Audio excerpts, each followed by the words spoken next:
Assalamualaikum warahmatullahi wabarakatuh. Salam merah menggoda dan salam satu media.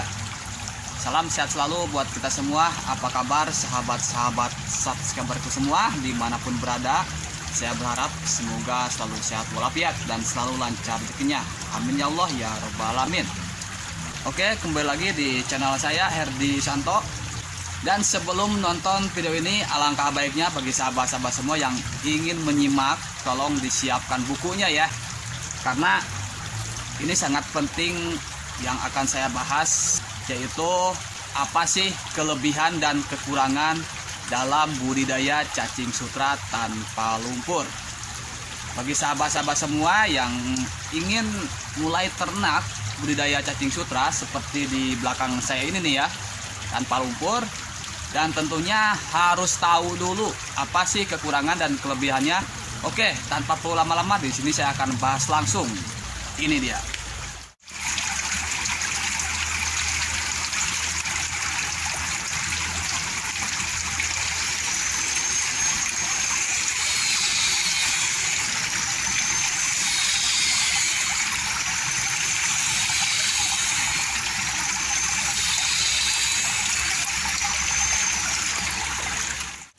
Sudahkah Anda menyiapkan buku dan pensilnya? Ini dia pembahasan mengenai masalah kekurangan dan kelebihan budidaya cacing sutra di nampan tanpa lumpur. Saya akan bahas dulu mengenai masalah kelebihannya. Oke. Kelebihan dalam budidaya cacing sutra ini memang sangat luar biasa sekali. Kalau seandainya sudah memasuki fase darurat, yaitu dari mulai awal kita budidaya sampai umur 1 minggu lah. Biasanya fase tersebut ialah cacing sutra masih beradaptasi dan tidak banyak yang langsung makan. Dalam artian mereka masih keadaan lemah dan sedikit akan menyesuaikan tempat barunya ya, yaitu dengan cara adaptasi. Disinilah cacing sutra kalau seandainya sudah melalui masa-masa tersebut, insya Allah cacing sutra langkah selanjutnya dia akan mulai untuk berkembang biak dan insya Allah akan lebih cepat lagi dalam masa perkembangannya. Perlu diketahui kelebihan budidaya cacing sutra ini yaitu 1-2 minggu lebih cepat setelah kita melakukan perbanyakan cacing sutra. Contoh misalkan kalau cacing sutra yang kalian budidayakan sudah berumur 40-50 hari, itu berarti wajib harus kita sebarkan. Ingat, dari 1 nampan kita harus menyiapkan 2 nampan kosong. Nah, disitulah pada saat cacing sutra mulai disebar dalam waktu 2 minggu, yang tadinya awal kan butuh waktu 40 hari. Sekarang setelah kita sebar butuh waktu cuma 2 minggu, cacing sutra sudah mulai merah menggoda dan sudah mulai banyak. Saya sudah lihat perkembangannya ya dalam 2 minggu ke depan. Pernah saya update juga di konten saya, yaitu dari tebar saya 1 genggam, saya mendapatkan 1 gelas dalam 2 minggu. Itu sungguh luar biasa. Mungkin kalau kita hitung bersihnya dapat setengah gelasan ya. Anggaplah kita nebar setengah gelas per nampan, dalam waktu 2 minggu sudah dapat 1 gelas. Itu real sudah saya lakukan. Oke. Dan juga kelebihan dalam budidaya cacing sutra ini yang kedua, yaitu kita bisa menebar atau menanam bibit ikan, baik itu ikan hias maupun ikan konsumsi yang kita tebar yaitu di bak penampungan airnya. Oke, dan ini sebagai penambah hasil buat kita. Ikan tersebut tidak usah kita kasih makan karena di bak air cacing sutra tersebut itu mengandung banyak sekali sumber makanan alami untuk ikan tersebut. Baik itu dari cacing sutra yang jatuh, dari jentik nyamuk, cacing darah, kutu air, dan lain sebagainya. Kemungkinan akan mempunyai hasil yang double. Oke, dan itu sebenarnya wajib ya. Tujuannya, kenapa? Karena ikan yang kita tanam di bak penampungan air tersebut itu bertujuan sebagai predator nyamuk, jentik, dan cacing darah. Sehingga pada saat kita mulai budidaya, air yang terpompa oleh mesin naik ke pipa dan masuk ke nampan itu sudah dalam keadaan bersih.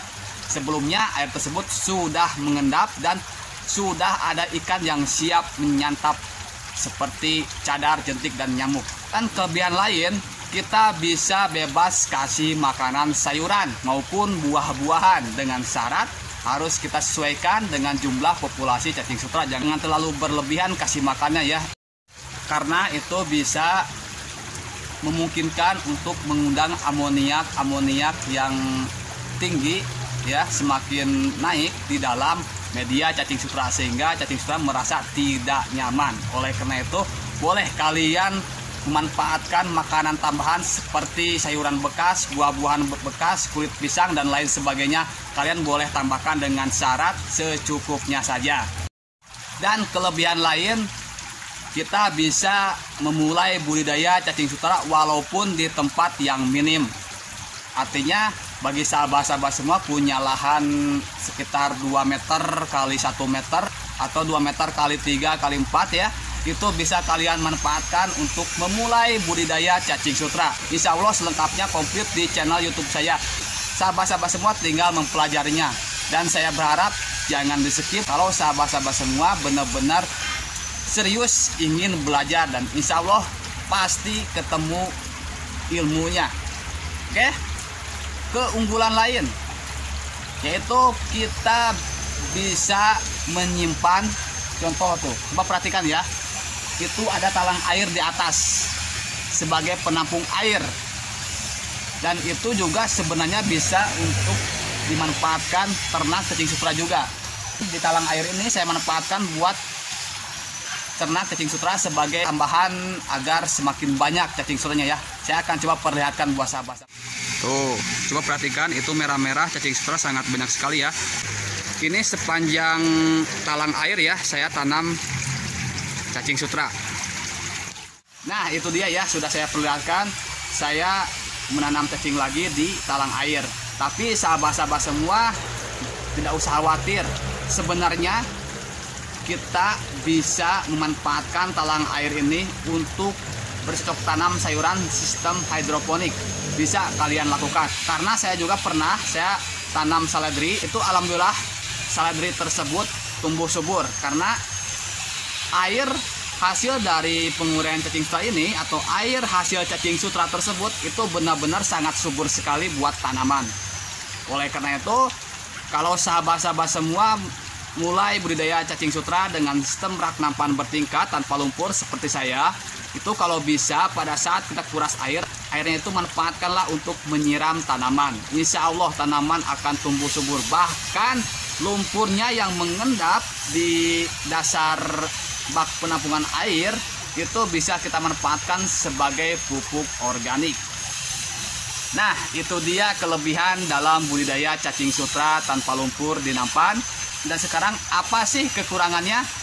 Oke, ini dia kekurangan budidaya cacing sutra tanpa lumpur.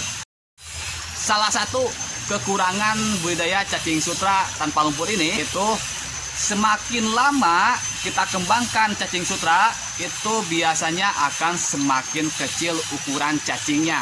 Tapi tidak usah khawatir. Ukuran kecil itu kita bisa manfaatkan untuk larva ikan yang sesuai dengan bukaan mulutnya. Oleh karena itu, sahabat-sahabat semua, kalau kita selama ini budidaya cacing sutra sistem nampan bertingkat dengan media ampas tahu fermentasi, pasti sahabat-sahabat semua bertanya-tanya kenapa cacing sutra saya itu kok kecil-kecil beda dengan yang di alam agak besar-besar. Dan itulah kekurangan budidaya cacing sutra tanpa lumpur. Dan kekurangan lain salah satunya yaitu pada saat proses awal biasanya itu akan banyak sekali kegagalan. Biasanya 70% kegagalannya itu sering didapati oleh para pemula yang memulai budidaya cacing sutra. Oke? Tapi kalau sahabat-sahabat semua sudah melalui masa-masa tersebut yang sudah saya tadi katakan, itu insya Allah budidaya akan berjalan dengan lancar dan akan semakin bagus. Oleh karena itu pertahankanlah di awal kita mulai budidaya hingga 7 hari ini, pertahankanlah ya. Harus cacing sutra itu benar-benar bisa bertahan karena mereka akan menempati hidup barunya atau tempat barunya dan makanan barunya beserta air barunya juga. Oke, dan kekurangan budidaya cacing sutra ini yang lain adalah sering sekali kita melihat cacing sutra itu menempel di sisi nampan, sehingga cacing sutra tersebut dia jatuh ke nampan yang bawah, bahkan jatuh ke bak penampungan air cacing sutra. Kalau menurut pribadi saya itu tidak masalah ya, karena satu yang jatuh insya Allah akan 1000 yang tumbuh. Oke, hanya segitu saja yang saya berikan pembahasan kali ini, yaitu mengenai kekurangan dan kelebihan dalam budidaya cacing sutra. Sahabat-sahabat semua harus tahu dulu ya, yang sudah saya tadi jelaskan. Mudah-mudahan sahabat-sahabat semua menulisnya di dalam buku sehingga tidak lupa pada saat kita memulai budidaya cacing sutra. Untuk masalah kekurangan dan kelebihannya, kalau seandainya ada yang lupa, boleh sahabat-sahabat semua komen di bagian kolom komentar. Insya Allah saya akan jawab langsung melalui komen ya. Itu pun kalau ada yang kurang dalam pembahasan. Oke semuanya, semoga video kali ini bisa memberikan motivasi buat sahabat-sahabat semua, memberikan manfaat dan semangat buat sahabat-sahabat semua. Salam satu media, salam merah menggoda. Wassalamualaikum warahmatullahi wabarakatuh. Pokoknya semakin jos, mantap.